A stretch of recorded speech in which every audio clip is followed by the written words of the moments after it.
Is now a good time to start collecting video games or to become a video game collector? That's a question a lot of you out there might be asking who haven't already jumped into this amazing world of video game collecting. Kick off your shoes and relax your socks, because today we're going to address the question of, is right now a good time to start collecting?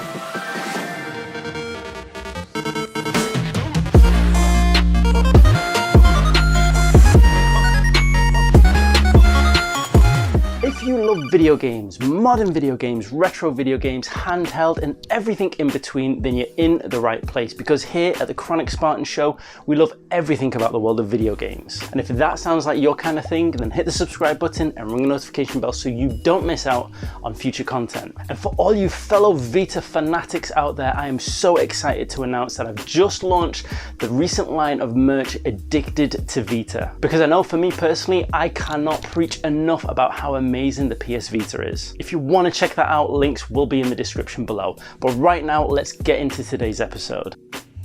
What's up, staff? That's a good question. Game collecting. So, for me, you should only collect what you're going to play. I don't see the point in having thousands of games that sit on a shelf that you don't actually play. I tend not to buy things that I know that I won't play. Or my kids will play. I always get stuff that the family can play, or I know I'm going to play with my mates, because it can be an expensive hobby, as we all know. So yeah, for me, just buy what you're going to play. If you don't like it, trade it in or swap it back.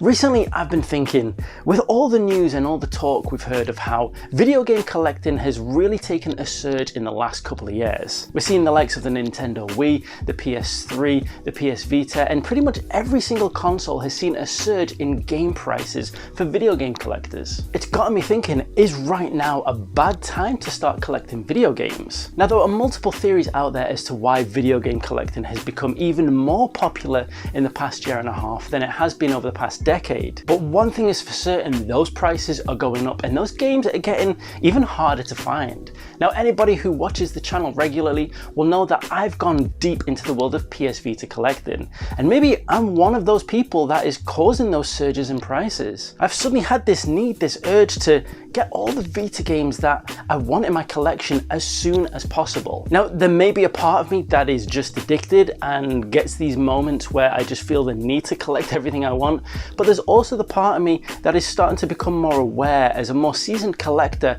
of the things I genuinely want in my collection, and the need to be able to get those things sooner before they really increase in price. So with people like me, and with all the new people being introduced into the world of video game collecting, is it making it increasingly difficult or a really bad time to start collecting? I think game collecting is a crap idea. Don't do it. If I didn't do game collecting, I could be a millionaire because I'd have so much money. But I don't have so much money because I buy games because I'm stupid. And what makes it worse is if more people come along and buy games and collect games, you make games more expensive for me. And if you do that, then I'm sorry, but you're just selfish. Now, the first and most important thing to state is that getting into any form of collecting for the sake of trying to earn value, trying to make money, is a terrible idea. And if that is the reason that you're getting into collecting, then it's never gonna feel like the right time. Because in all honesty, the right time to start collecting, if you're that kind of collector, is when game prices are at their lowest. And just like the stock market or the Bitcoin market right now, or any other kind of variable market like that, it's impossible to know when is the lowest price point to enter. It's always a gamble, you're always gonna take a chance. And as you see prices start to rise and surge, who knows if those prices are going to go back down or if they're just going to skyrocket. It's impossible to know if it's the right time. A lot of people might say that they have their ear to the market and know exactly what the trends are like, but I genuinely don't think that's the case, because I know for certain nobody saw the surge in collecting that we saw over the past year and a half coming when it did. Now, when it comes to collecting video games, I've been in the game for about 5 years, let's say. But when it comes to collecting as a whole, I've been a collector for the past 15 to 20 years of my life, because before video games, I collected comic books. And I can tell you, comic book collecting is pretty much exactly the same as video game collecting, if not a hell of a lot more turbulent. When it comes to comic book collecting, the price ranges are insane, and the reasons behind why certain comic books increase in value are really hard to predict. A great example of this is the first issue of Invincible 1. A few years ago, it was £100 to buy, which is expensive for a comic book, don't get me wrong, but it was pretty cheap in the realms of comic book collecting. Recently, with the show being adapted to Amazon Prime, it has seen a massive surge in price, with prices going up to £1,000. Now, I don't want to dwell on comic books for too long because this is more specifically about video game collecting, but the example of Invincible is a good one, because anybody coming into comic book collecting and seeing a comic book selling for £100 would think that is way too expensive. I'm not coming into this world of collecting. Yet a few months later, if they wanted to buy it, it would be up to £1,000. So it's impossible to say if these prices that we are currently seeing aren't just going to exponentially increase over time, or if, like a lot of people think, the bubble will burst and they'll go right back down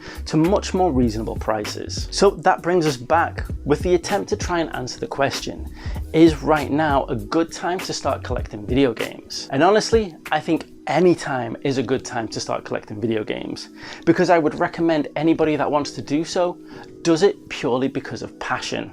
I think game collecting is a fantastic idea. Just take it slowly to start with, pick a few games that you really enjoy and see where it goes from there. You don't have to go in with a ton of money, just take your time, pick what you like and start collecting. It's an amazing hobby. Fellow YouTuber Discart has a fantastic quote: collect what you love. And if you approach from that perspective, from that angle, you will only ever buy the things that you really, really want. And then at that point, they are worth whatever you are willing to pay for them. So therefore, I think it starts to become irrelevant as to what the trend in prices are in terms of video game collecting and selling. Like I say, if you're coming into this purely just trying to buy and sell, it's an impossible question to answer. But if you're coming into this to build a world of nostalgia and a library of amazing video games that you can play whenever you want and pass down on your generations, then any time is the perfect time to start collecting video games. Because one of the best things about video game collecting is that the price of video games is not related to the quality of video games. There are hundreds and thousands of amazing, fantastic video games out there across all generations that are just pennies to buy. Because those were the games that were most popular and those were the games that sold the best. So those are the games that are abundantly available and easy to find at a cheap price. And that means you can build up a library of top quality video games at a fraction of the price that you would expect to, considering the current surge in prices. Now sure, there are some exceptions to the rule. If you want to be crazy and jump into PS Vita collecting like I've done, you're gonna have to be willing to spend a little bit more. But even then, I would go so far as to say that many a PS Vita game still sell for the RRP price. And in terms of collecting, that's a pretty good proposition. Because unlike other forms of collecting, like comic books for example, anything that becomes partly collectible massively exceeds the original RRP price of that product. But video games are a bit different. Maybe you could say they're a bit expensive to start with, but I would go so far as to say you're getting a lot of quality for your money when you're going into video games. What's going on? I always think about collecting as a couple things. One, it's either nostalgia. So if I have nostalgia for the game, even if it sucks, buy it. But two, if a game is super cheap, if there's like a game for $5 or less, why not pick it up? If the worst thing that happens is you get a bad game for $5, you can either sell it, you can have it on the shelf as part of your collection, or you can just give it to someone else so they can enjoy the misery with you. Now, the other thing is, if you're just getting into game collecting, I always recommend making a top 25 list for each system, and then have that as your kind of go-to, where 25 games for each system that you want to collect. That's kind of where I'm at right now. I went for a full N64 set, wouldn't recommend it. Now I only want to buy 25 of my favorite games for each console, and if you don't have a list, look it up on the internet and try to collect the top 25 games that are kind of universally known as the best games. That way you have great games to play, and you can kind of have a large selection of games. Now let me know what you think. What are your thoughts about video game collecting? Is now a good time to start collecting in your eyes? Are you somebody who's considering the idea of jumping into the world of video game collecting? And if you are, I'd love to know why. Now if you enjoyed this episode and want to see more content like it, then hit the subscribe button and ring the notification bell so you don't miss out on future content. Once again, thank you for watching and see you next time.